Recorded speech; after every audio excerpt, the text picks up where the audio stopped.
Gulliver యొక్క ప్రయాణాలు. ఒకానొక కాలంలో ఒక వైద్యుడుండేవాడు. అతని పేరు గలివర్. నగరంలో పని దొరకడం ఎంతో కష్టమైన ఒక సమయం వచ్చింది. అప్పుడు గలివర్ ఓడలో ఉద్యోగం వెతుక్కున్నాడు. ఆ విధంగా అతని కొత్త జీవితం సముద్ర ఒడ్డున ప్రారంభమైంది.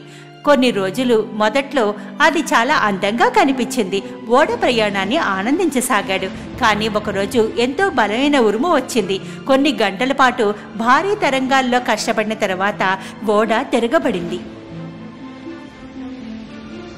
గలివర్ మరియు అతని కొంతమంది సిబ్బంది మునిగిపోయే ముందు నీటిపై ఉన్న రోయింగ్ బోట్లని పొందగలిగారు. వారు ఓడ మునిగిపోయిన కొద్దిసేపటికే అది కనుమరుగైంది. వారు ఎక్కువసేపు ఈ రోయింగ్ నావలో ఉండలేకపోయారు. ఒక బలమైన అల వచ్చి వాళ్ళని కొట్టింది. ఆ వాళ్ళ ఓడలాగానే ఈ పడవ కూడా తిరగబడింది. వారంతా చెల్లా చెదరయ్యారు. గంటల పాటు గలివర్ నీటిపైన ఉండడానికి చాలా కష్టపడ్డాడు. అతను ప్రాణాలతో ఉండడానికి ప్రయత్నిస్తున్నాడు. చివరికి ఒక కరెంటు ఒడ్డుకు చేరేందుకు అతనికి సహాయపడింది. ఇప్పుడు అతను చాలా అలసిపోయాడు. అతను ఎక్కడ ఉన్నాడో కూడా అతనికి తెలియదు. అతను ఆలోచించే స్థితిలో కూడా లేడు. అతను ఒడ్డున అక్కడే మూర్ఛపోయాడు.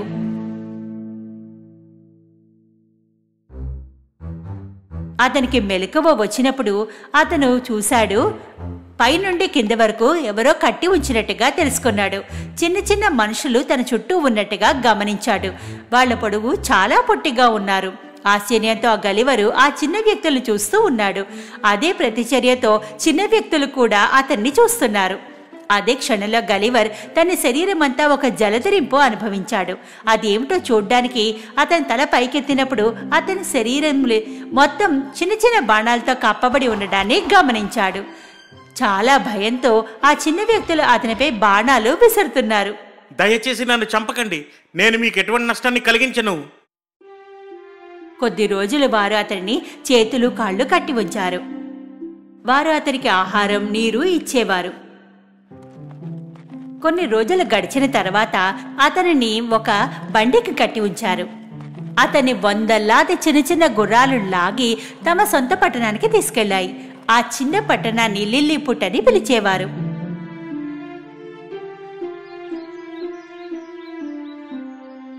వారు అతనికి పట్టణం అతిపెద్ద భవనం ఉన్న దగ్గర ఉంచారు. అయినప్పటికీ ఆ ఇల్లు అతనికి చిన్నదే అయ్యింది. అతను పాకవలసి వచ్చేది. గలివర్ తనకు ఎటువంటి హాని కలిగించరని తెలుసుకున్నాక తమ రాజుకు పరిచయం చెయ్యాలని నిర్ణయించుకున్నారు. గలివర్ లిల్లీపుట్ల రాజును సమీపించాడు. రాజు అతన్ని అక్కడ ఉండడానికి అనుమతించాడు. కానీ ఉండడానికి అతనికి వీలయ్యేంత ఆ నగరంలో పని చేయమని చెప్పారు. వీలైనంత వరకు అతనికి సహాయం కూడా చేయమని చెప్పారు.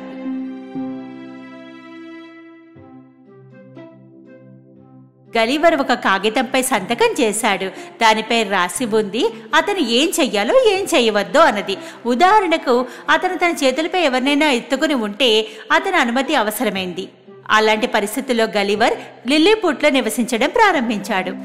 అతను భవనాల పునరుద్ధరణకు సహాయం చేస్తున్నాడు. స్థానికులకు నీటిని తీసుకెళ్తున్నాడు. కొన్ని రోజుల తర్వాత అతను చిన్న ప్రజలకు ఒక పెద్ద సమస్య కనుగొన్నాడు. పొరుగు దేశాల సైన్యం లిల్లీపుట్ను ఆక్రమించాలని అనుకుంది. అలా చేయడానికి వారు యుద్ధానికి సిద్ధమవుతున్నారు. గలివర్ రాజు వద్దకు వెళ్లి సహాయం చేస్తానని చెప్పాడు. అదే మీరు ఒప్పుకుంటే నేను మీకు సహాయపడగలను మహారాజా. రాజు సంతోషించాడు. మొదట అతనికి కృతజ్ఞతలు తెలియజేశాడు. తర్వాత అతని ప్రతిపాదనను అంగీకరించాడు. అదే సమయంలో పొరుగు దేశాల నౌకలు తమ సన్నాహాలు పూర్తి చేశాయి. అవి ఆదేశం కోసం వేచి ఉన్నాయి.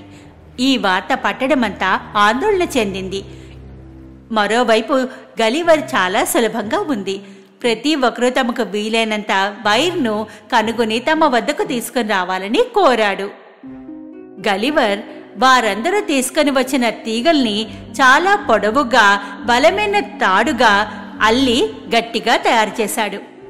అర్ధరాత్రిగా అయినప్పుడు ఆ బలమైన తాడుతో తీరం మరోవైపుకు చేరుకున్నాడు.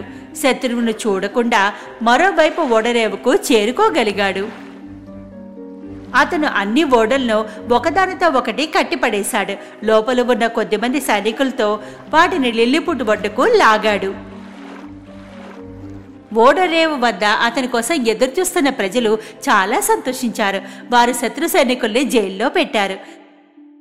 వారు ఇప్పుడు శత్రువును భయపడడానికి ఎటువంటి కారణమూ లేదు. రాజు గలివర్కు కృతజ్ఞతలు చెప్పి అతనికి బహుమతులనిచ్చాడు. గలివర్ రాజు నమ్మకాన్ని సంపాదించుకున్నందుకు ఎంతో సంతోషించాడు. కొద్ది కాలం తర్వాత కోటలో అగ్ని ప్రమాదం సంభవించింది. అతను మంటలు అంటుకున్న విషయం వినగానే గలివర్ ఓడరేవులోని ఓడల్లో ఒక దారి తీసుకుని నీటిని నింపి కోటపై పోసి వెంటనే మంటల్ని ఆర్పివేశాడు.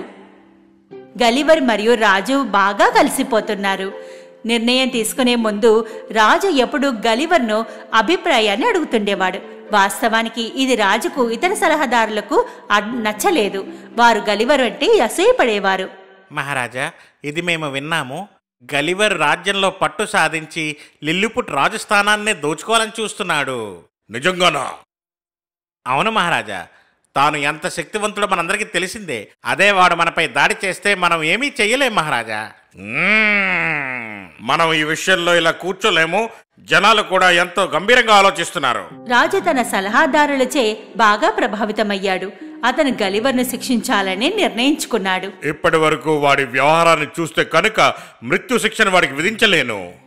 వాడి కళ్ళ గంతలు కట్టి వాడిని పట్టణంలోకి వెళ్లకుండా చూసుకుందాం. ఇంకా వాడి తిండిని కూడా తగ్గించేలా చేస్తాను. ఆ కోటలో గలివర్ని ఇష్టపడే ఒక పనివాడు రాజు చెప్పిన నిర్ణయాన్ని అతనికి చెప్పాలని అతని వైపు వెళ్ళాడు. నేను రాజుగారితో మాట్లాడి ఆయన మనసుని మార్చగలను. కానీ అప్పటికే నిర్ణయం తీసుకోబడింది. రాజు మనసు మార్చుకునే ఉద్దేశమే లేదు. గలివర్ చివరకు తన ఏకైక ఎంపికను వదిలిపెట్టాలని నిర్ణయించుకున్నాడు. రాత్రి సమయంలో అక్కడి నుంచి వెళ్ళిపోవాలనుకున్నాడు. రాత్రి సమయంలో తనతో పాటు ఓడరేవుల్లోని శత్రు నౌకల్ని తీసుకుని అతను ద్వీపం వైపు వెళ్ళిపోయాడు. అతను నడిచి ఈదుకుంటూ చివరికి ప్రజలు శత్రువుల్ని అని పిలిచే ద్వీపానికి చేరుకున్నాడు. గలివర్ వారికి నౌకల్ని తిరిగి ఇచ్చేయడం చూసి వారికి చెడు ఉద్దేశం ఏమీ లేదని అనిపించింది. అతని పక్కన ఒక గైడ్గా వారు రాజుని కలవడానికి గలివర్ని పంపారు. రాజు గలివర్ని సరిగ్గా స్వాగతించాడు. జరిగిందంతా గలివర్ అతనికి చెప్పాడు. రాజు అతను ఎంతకాలం అక్కడ అతనికి ఉండాలంటే అంతకాలం ఉండొచ్చని చెప్పాడు. గలివర్ ఓడలను దొంగిలించిన తర్వాత ఈ రకమైన సైగ నిజంగా ఆశ్చర్యపోయాడు. ఎందుకంటే లిల్లీపుట్ ప్రవర్తన ఈ రకంగా ఉండింది. గలివర్ అతనికి తగినంత పెద్ద ఇల్లు లేనందున రాత్రి బయటే ఉండిపోయాడు. లిల్లీపుట్ వాసులు వాళ్ళని శత్రువులుగా భావిస్తారు. నిజానికి వాళ్ళు ఎంత మంచివాళ్ళు. ఒకరోజు అతను నడుస్తున్నప్పుడు అతను రోయింగ్ పడవను కనుగొన్నాడు. అతని ఓడ మునిగిపోయిన రోజున ప్రయాణిస్తున్న పడవ అదే. దీని అర్థం మా పడవ ఈ ఒడ్డునే ఢీకొందని అన్నమాట. అతను వెంటనే రాజు వద్దకు వెళ్ళాడు. రాజు తనకు అవసరమైన మనుషులందరినీ ఇచ్చాడు. వారంతా పడవని మరమ్మతులు చేయడం మొదలుపెట్టారు. కొద్ది రోజుల్లోనే పడవ ఒడ్డుకు సిద్ధంగా తయారయింది. గలివర్ చాలా సంతోషంగా ఉన్నాడు.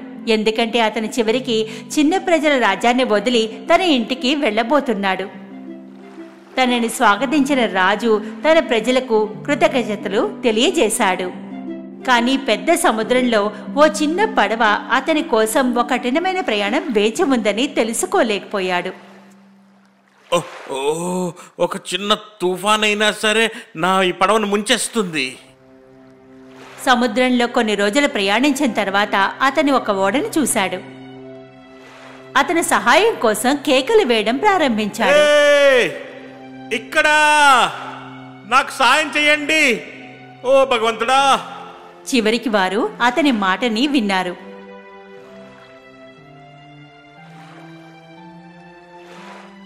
వారు రోయింగ్ పడవ పక్కకు వచ్చి గలివర్ను తమ ఓడలోకి తీసుకున్నారు.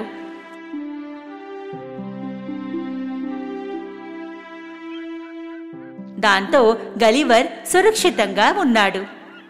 జరిగిందంతా వారికి చెప్పాడు. వారంతా ఎంతో ఆతృతగా విన్నారు. చిన్న వ్యక్తులు, లిల్లీపుట్ రాజ్యము, ఇంకా 2 రాజ్యాల రాజులు. జరిగిందంతా చెప్తే ఆయన ఎవరిని నమ్మరని అతను ఆశ్చర్యపోయాడు. గలివర్ ఎంతో సంతోషంగా ఉన్నాడు. తన ఇంటికి వెళ్ళబోతున్నాడు. తన కుటుంబాన్ని కలవబోతున్నాడు. కానీ మహాసముద్రంలో చేసిన సాహస కృత్యాలు తన కోసం ఇంకా ఎన్నో ఉన్నాయని అతను భావించాడు.